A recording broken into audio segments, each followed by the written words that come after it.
This program is made possible by Mason's Wallet and patrons like you. Thank you.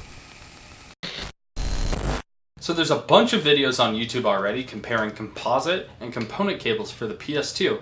So I'm going to assume you kind of already know that these are really bad. But what I really want to know is how do these third-party component cables hold up to the official Sony ones?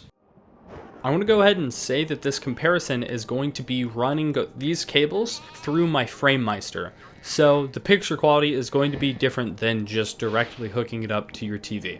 I need to put it into the FrameMeister so I can put it into my capture card. That's why I'm doing it. It may affect the results. Sorry. This way, at least you'll be able to see which one is affected more positively or negatively through the FrameMeister though. And the FrameMeister probably won't save the quality of like AV cables or something. Speaking of AV cables, I decided I was going to pick the composite cables out of the trash and go ahead and show it as a reference point. Now, these cables are certainly not good, but at least you can play your games and you can see them. The color profiles on the AV cables are not the same as the component cables, so don't look too deeply into the colors on the Sony cables that are component versus the Sony cables that are AV or something. Like, it probably doesn't really matter. The AV cables are really bad. But now we can go ahead and swap over to the third-party component cables. As you can see, it's a major step up, even though the color's a little different. Please don't yell at me about that.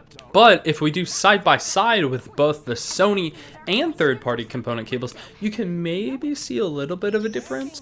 It did actually take a few different glances from me to be able to notice a difference, but I think if we go ahead and zoom it in, you'll actually be able to kind of pick up on what I'm talking about. Now, if you look at this, you can see that the third party looks like it has some like noise or some dithering if you zoom in on it.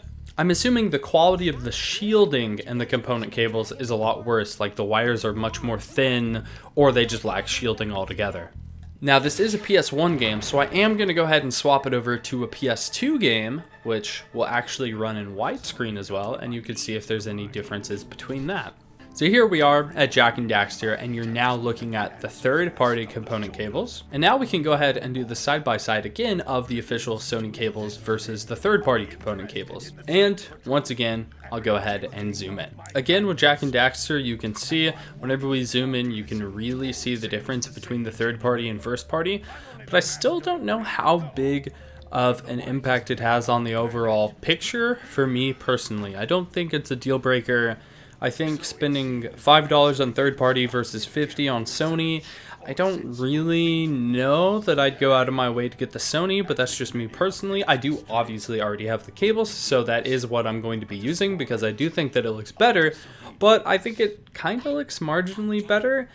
Maybe other PS2 games will make it much more pronounced. I'll make a follow-up video if I find any other results, but I don't know. I mean, maybe if I got a really good deal on component cables, I'd go for it, but I've seen a lot of weird pricing. Like, I've seen on eBay $30, but I've also seen like $100 for it. I really don't know that I'd pay $100 for these cables though. But, I think ultimately both of them look really good, and they look way better than the awful AV cables. So, you can at least take that away from this video.